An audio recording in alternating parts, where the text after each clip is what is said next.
Chapter 15, Southern Sudan, 2009. Even though the water spraying out of the borehole was brown and muddy, some of the little boys wanted a drink right away. But their mothers held them back.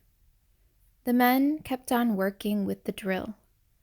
Their leader talked to Naya's uncle and father and some of the other village men. Later, Depp explained things to her. "Don't worry," he said. "The water is muddy because it is still mixed with the old water that they were using from the pond. They have to drill farther down to make sure of getting deep enough into the good, clean water underground. And then they have to put in the pipes and make a foundation with the gravel, and then install the pump and pour cement around it. And the cement has to dry." It would be several more days before they could drink the water, Depp said. Naya sighed and picked up the big plastic can. Yet another walk to the pond. Nairobi, Kenya, to Rochester, New York, 1996. The Lost Boys. That was what they were being called in America. The boys who had lost their homes and families because of the war and had wandered, lost for weeks or months at a time before reaching the refugee camps. The aid worker explained this to Salva and the 8 other boys he would be traveling with. The woman spoke mostly English. Sometimes she said a word or two in Arabic, but she did not speak that language well.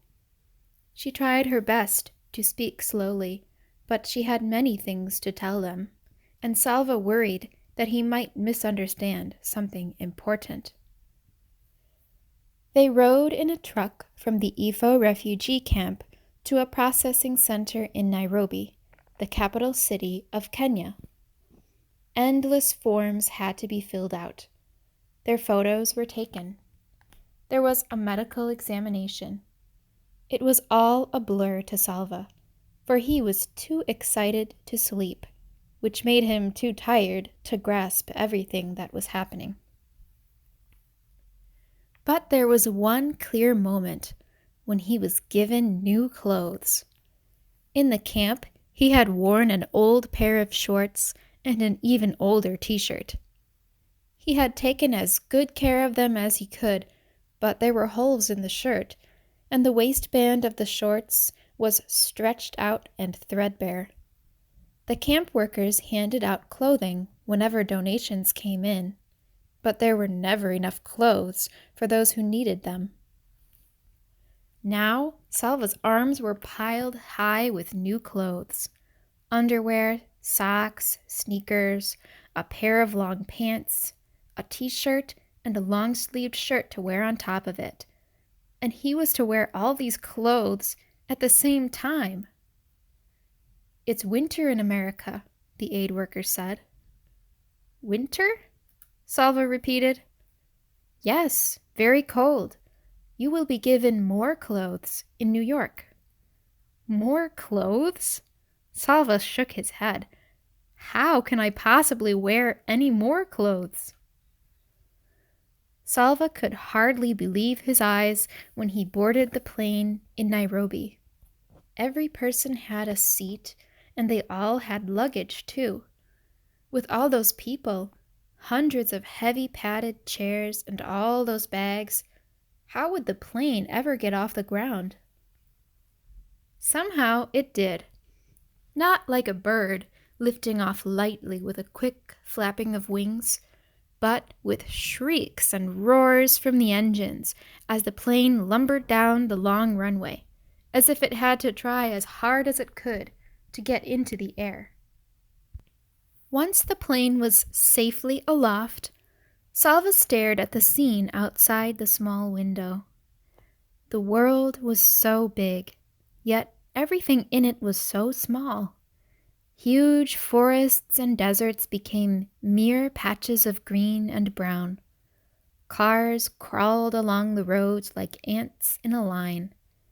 and there were people down there, thousands of them, but he could not see a single one. "Would you like a drink?"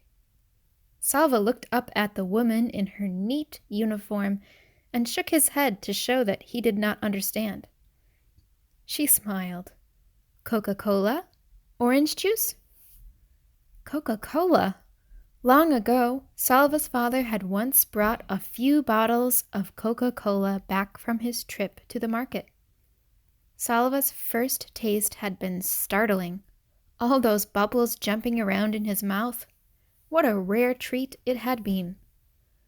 "Coca-Cola, thank you," Salva said.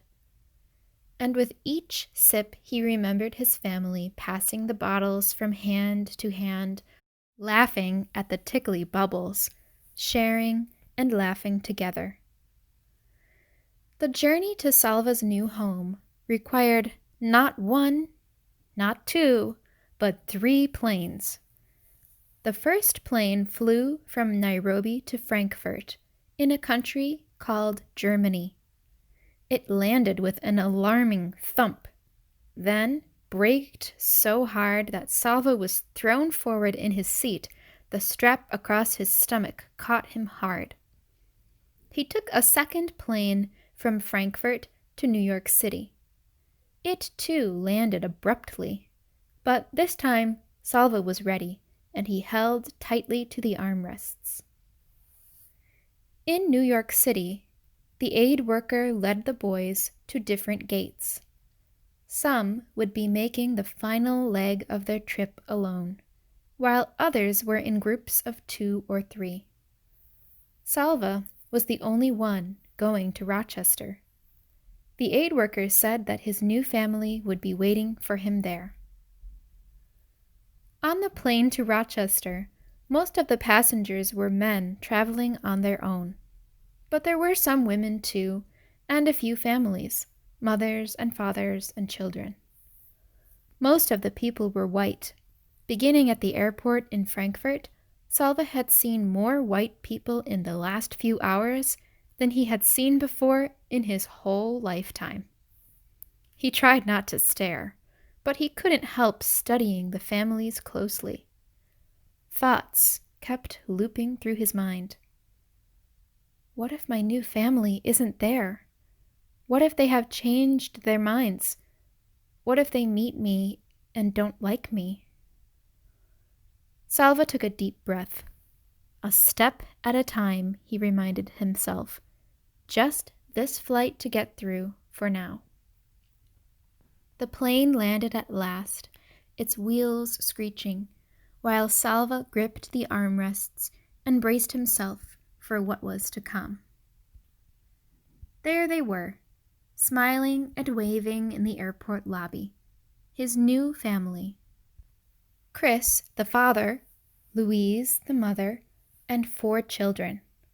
Salva would have siblings, just as he had before.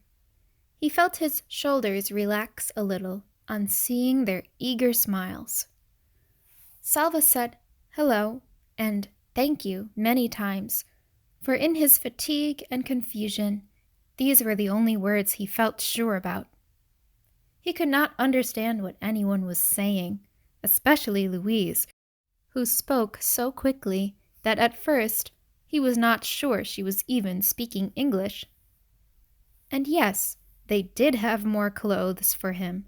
A big puffy jacket, a hat, a scarf, gloves.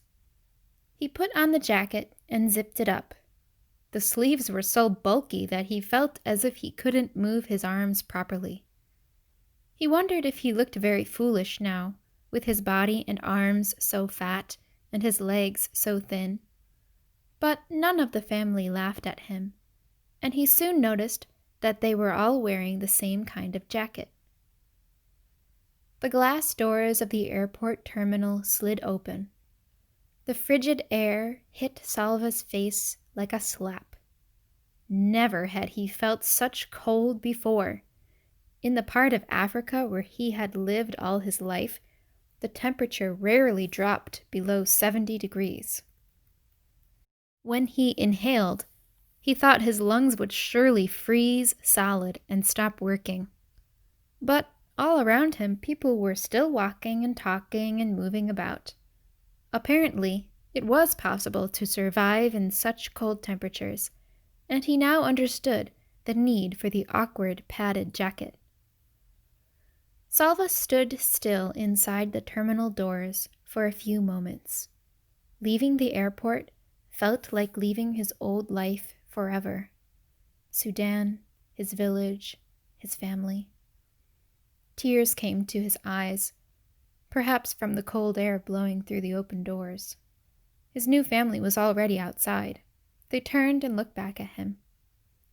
Salva blinked away the tears and took his first step into a new life in America.